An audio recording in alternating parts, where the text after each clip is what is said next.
안녕하세요. 이번 명절 다들 잘 보내셨나요? 저도 오랜만에 명절다운 명절을 보낸 것 같은데요. 그러다 보니 아직까지 명절 증후군에 시달리고 있는 것 같네요. 늘 청소하면서 라디오처럼 켜놓고 보던 사연 채널이었는데 제가 이렇게 사연의 주인공이 돼서 보낼 줄 몰랐네요. 저는 정말 올해 4월에 신부가 된 경기도 사는 30대입니다. 저와 남자친구는 대학교 CC로 만나서 결혼을 했어요. 결혼을 준비하면서도 진짜 힘들었는데 다들 어떻게 하신지 정말 존경스럽더라고요. 제가 사연을 보낸 이유는 다름이 아니고 저와 형님의 문제로 보내게 되었어요. 형님이라고 하면 굉장히 어려운 사람 중에 한 명이라고 생각했어요. 근데 또 어떻게 보면 같은 집에 며느리로 들어온 거니 동지에도 뿜뿜 생기겠다 싶었죠. 저희 남편은 형제 중에 차남입니다. 위로는 형이 있는데요. 저한테 아주버님이신데 아주버님은 남편과 나이차가 꽤 많이 나는 편이에요. 7살 정도 나이차가 있어서 그런가 저랑 연애 때도 형과 남편이 우애가 정말 좋아 제가 부러워했었거든요. 저는 남동생이 있는데 그렇게 사이가 좋지는 않거든요. 그러다 보니 형과 남편의 사이가 굉장히 부러웠어요.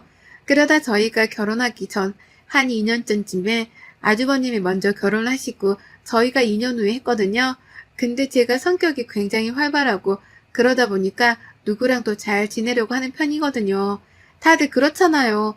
또 가족이 된다고 생각하니까 저는 형님이랑 되게 잘 지내고 싶어서 결혼하기 전에 먼저 연락도 드리고 또 커피를 되게 좋아하신다고 해서 커피 쿠폰도 진짜 많이 보내드렸거든요. 남편이랑 형도 나이 차가 많은데 저랑 형님도 나이 차가 좀 있거든요. 근데 나이 차이도 있는데 형님은 저에 비해서는 굉장히 조용한 성격인데다가 조금 예민하시긴 하지만 남편네 집에 딸이 없어서 어머님 아버님이 굉장히 외로워하셨다고 해요.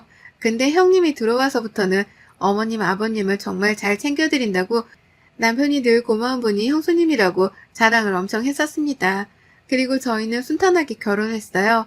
원래 지금 시어머니랑은 연애 때부터 굉장히 잘 지낸 편이라 제가 남자친구였을 때 엄마 아빠라고 부르면서 엄청 자주 뵈러 갔었기 때문에 시어머님이 되셔도 늘 똑같은 마음으로 저를 많이 예뻐해 주셨거든요. 그래서 저랑도 사이가 굉장히 좋은데 어느 날부터인가 어머님께 전화드리면 맨날 한숨을 쉬시는 거예요. 그래서 이번에는 작정을 하고 제가 어머님께 또 한숨을 쉬시길래 여쭤보았죠. 어머님 무슨 일 혹시 있으세요? 라고 물어보니 어머님이 큰애 때문에 조금 힘들다고 하시는 거예요. 저는 결혼하고 이런 이야기를 처음 듣다 보니 이런저런 이야기를 하는데 갑자기 그렇게 잘하시던 형님이 요새는 전화도 잘 안 받고 또 전화를 해도 묵묵부답이니까 어머님은 그게 많이 답답하셨나 봐요. 전화를 되게 자주 하는 편이었는데 지금은 한 번 전화하면 안 받고 한 4, 5일은 지나고 나서 전화했냐고 온다고. 그게 어머님은 조금 속상하셨나 봐요. 근데 저도 며느리다 보니 저는 어머님과 잘 지내기도 하고 제 성격이 활발한 편이라 통화하는 게 어렵지 않지만 사람마다 다 성격이 다르기도 하고 전화 통화하는 걸 어렵게 생각하시는 분들도 많이 있기도 하고 또 다른 일이 있어서 속상해서 그러신 것 같으니 너무 마음 쓰지 말라고 그랬죠. 그러니 다음에 셋이 자리를 제가 만들겠다고 여자들끼리 데이트하자고 하면서 어머님 마음을 풀어드렸어요. 그렇게 어머님과 전화를 끊고 한 일주일 정도가 흘렀을까요? 갑자기 생전 전화도 안 하던 형님이 저에게 카톡을 보내셨더라고요. 근데 그 카톡 내용이 조금은 이해할 수 없는 내용이라 제가 형님께 전화를 드렸죠. 형님, 저예요. 문자로 이렇게 내용을 보내셨는데 제가 무슨 말인지 잘 이해가 안 돼서 통화하는 게 더 나을 것 같아서 전화드렸어요. 라고 여쭤보니 형님이 저한테 대뜸 왜 눈치가 없냐고 그러는 거예요. 저는 갑자기 그렇게 말을 하시니까 좀 당황스럽잖아요. 그래서 어떤 게 제가 눈치가 없었는지 말씀해 주시면 고치겠다 라고 하니 왜 어머님께 자기 이야기를 하냐고 대뜸 그러는 거예요. 저는 그런 이야기 한 적 없다.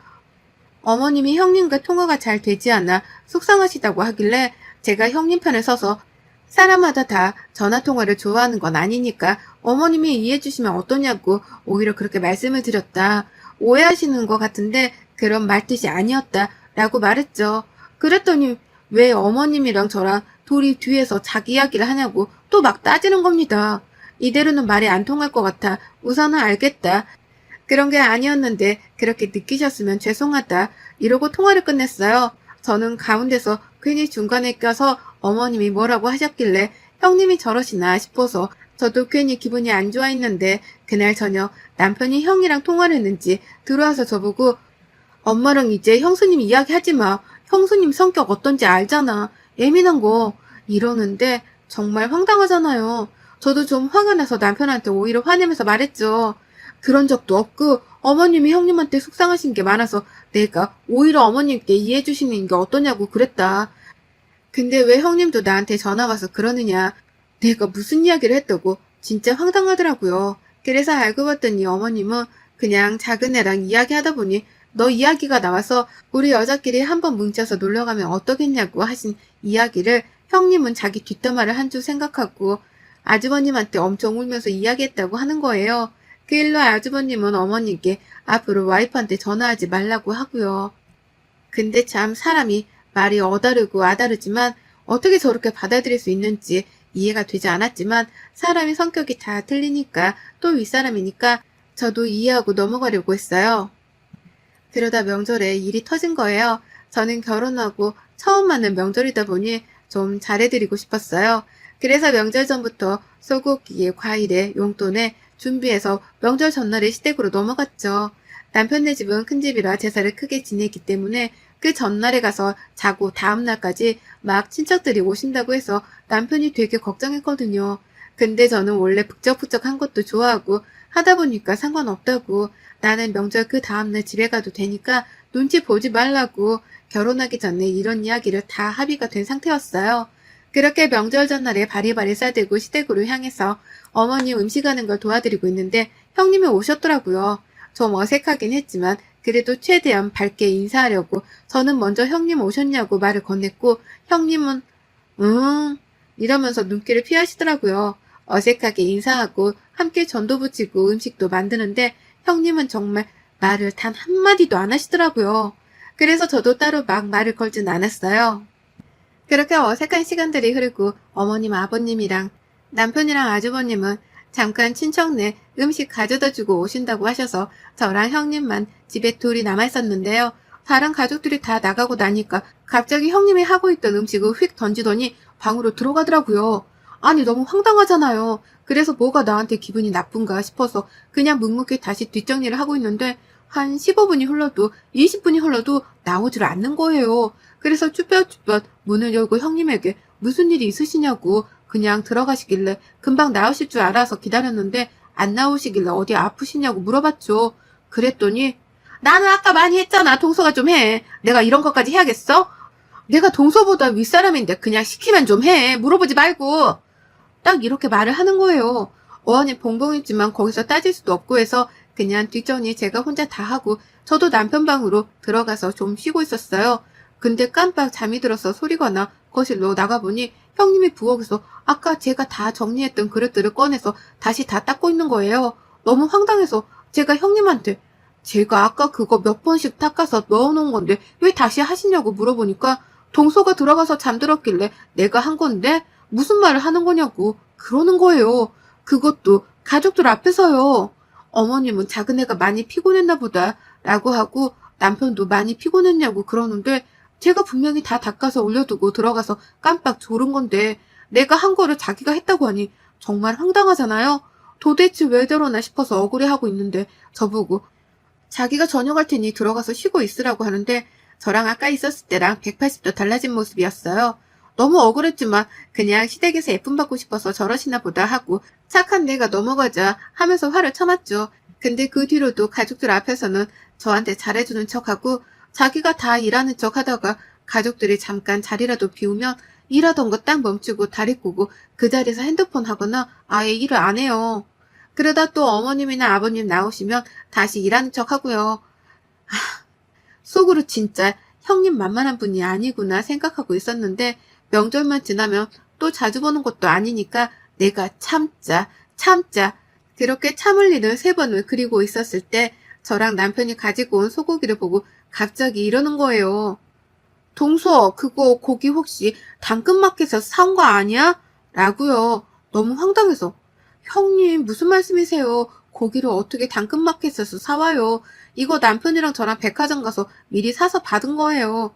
라고 했더니 자기가 그저께 당근마켓에 들어갔는데 저랑 똑같은 고기 세트를 엄청 저렴하게 팔고 있던데 상표도 똑같은 거 보니 동서가 사온 제품이랑 너무 똑같다면서 까르르 웃는 거예요. 근데 그 얘기를 저한테만 한 게 아니라 어머님 아버님 옆에 다 계시는데 하니까 너무 얼굴이 화끈거리는 거예요. 진짜 정상적으로 구매해서 가지고 온 건데 저렇게 말하니 화도 나고 너무 얄미웠어요. 제가 정색하니까 장난친 건데 왜 이렇게 진지하게 받아들이냐면서 하는데 빨리 명절이 끝나기를 바랬죠. 그렇게 명절 당일이 되고 남편네가 큰집이라 친척들이 다 모이시느라 인사하고 상 차리고 정신이 없는데 이때도 형님은 일하다 어디 가고 일하다가 가족들만 안 보이면 다른 데 가 있고 오면 아버님 어머님 보이면 열심히 일하는 척 하는 거예요. 몇 시간만 참자. 오늘 저녁에 집에 빨리 가자. 속으로 1000번 다짐했는데 낮에 와 있던 친척들이 가고 가족들은 친척들이랑 배웅하러 나가고 저는 잠깐 방에 들어가서 숨 좀 돌리는데 분명 형님은 부엌에도 없었는데 나가보니 제가 치운 그릇들을 또 다시 꺼내서 닦고 있는 거예요. 아니 진짜 못 참겠다 싶어서 제가 형님한테 아니 형님 제가 아까 이거 그릇 다 닦아서 올려둔 건데 어제도 그러시더니 왜 오늘도 또다시 꺼내서 그러시냐. 제가 분명히 몇 번 닦아서 넣어서 묻은 것도 없는데 라고 하니까 기름들이 너무 많이 묻어서 자기가 다시 하는 거래요. 근데 저도 여기서 화를 참지 못하겠어서 아니 말도 안 되는 소리를 하시는데 어제부터 어머님 아버님 계시면 일하는 척 하시다가 안 계시면 방에 들어가시고 핸드폰 하고 쉬시는 거 다 한다. 힘든 것 같아서 저도 말 안 했는데 이거 도가 좀 지나치는 것 같아 말씀드렸다 하니 정말 토씨 하나도 안 틀리고 저한테 오히려 당연히 동서가 해야 하는 거 아니야? 라는 거예요. 그래서 제가 왜 그게 당연한 거냐. 같이 시집와서 같이 해야 하는 게 맞지 않느냐. 하니 자기가 윗사람이고 제가 아랫사람인데 나보다 동서가 더 일을 하는 게 맞는 거라면서 가정교육 잘못 받은 사람처럼 구는 게 짜증이 난다고 하네요. 형님 말에 너무 화가 나서 말 가려서 하라고 언성이 좀 높아지려 하는 찰나에 갑자기 형님이 눈물을 훌쩍하면서 우는 거예요. 당황해서 왜 우냐고. 그러니 뒤에 가족들이 와 있더라고요. 저는 윗사람한테 대드는 사람이 되어 있고 형님은 저한테 당하는 사람이 되어 있었어요. 어머님, 아버님은 저보고 방으로 들어오라고 하셔서 들어가서 한 소리 크게 먹었어요. 이뿐만이 아니라 시댁 친척들이 있는 곳에서 저에게 정말 아무렇지 않게 동서는 친정이 없지 않아? 더 있다가 가도 되지 뭐 이러더라고요. 저 결혼하기 전에 아빠가 지병으로 돌아가셔서 엄마랑 동생만 있는데 그걸 알고 저렇게 대놓고 말을 하더라고요. 그 말을 듣는 사람들은 저마다 저를 보고 안쓰럽다는 듯이 쳐다보는데 그 눈빛도 저는 못 견디기 싫은 거예요. 이렇게 지옥 같은 첫 명절이 지나가고 아무래도 안 될 것 같아 명절 다음날 형님한테 전화해서 둘만 보자고 했어요. 근처 카페에서 만나서 저한테 감정이 상하신 게 있냐, 그래서 이러시는 거냐 물어보니 나는 동서랑 잘 지내고 싶은데 동서가 너무 옆에서 얄밉게 행동해서 얄밉대요. 근데 제가 그렇게 하는 이유가 어머님 아버님한테 뭐라도 받아먹으려고 생각해서 그러는 것 같다는 거예요. 그 노인네들이 동서 들어오기 전에는 우리한테 다 퍼줄 것처럼 하더니 동서 들어오니까 아주 동서의 여우 같은 면에 빠져서 지금 받을 것도 못 받게 생겼는데 내가 제정신이겠어? 그러니까 좀 나대지 말지 그랬어. 저 결혼하기 전에 시댁에서 큰 아주버님한테 경기도 광명시에 아버님 명의로 사놓은 아파트가 있는데 거기가 재개발돼서 집값이 많이 올랐나 봐요. 그래서 그 집을 아주버님 앞으로 해주겠다고 하셨는데 그럼 증여세가 너무 많이 나와서 우선은 가지고 있다가 상황 봐서 돌려주신다고 하셨나 봐요. 근데 이제 제가 들어오니 둘째네도 뭐 해줘야 하는데 이런 이야기가 나오니 괜히 그 아파트 저희한테 뺏길까봐 견제하고 있었던 거더라고요. 그리고 지금까지 착한 척 했는데 제가 매번 어머님이랑 통화하니까 짜증나서 어머님 전화도 피하고 그런 거였더라고요. 결국에는 돈 때문이었다는 소리를 듣고 자리에서 벌떡 일어나 무작정 걸었어요. 그렇게 걷고 또 걸으니 이렇게 당하고만 있을 수는 없겠더라고요. 그래서 형님한테 전화해서 말했어요. 저는 시댁에서 받는 거에 대해서 관심도 없고 주시면 감사하지만 혹시 주지 않으시더라도 저는 서운하지 않다고. 당연히 남편이 장남도 아니고 차남이고 저희 남편보다 아주버님네를 더 생각하시더라도 전혀 서운하지 않다고요. 근데 제 생각은 늘 변함이 없기도 하고 또 저랑 남편은 직장이 탄탄한데 노후까지 걱정이 없는데 형님은 변변치 않은 직장이라 남의 재산을 탐하시는 것 같다고. 근데 이 이야기를 저만 알아서는 안 될 것 같다.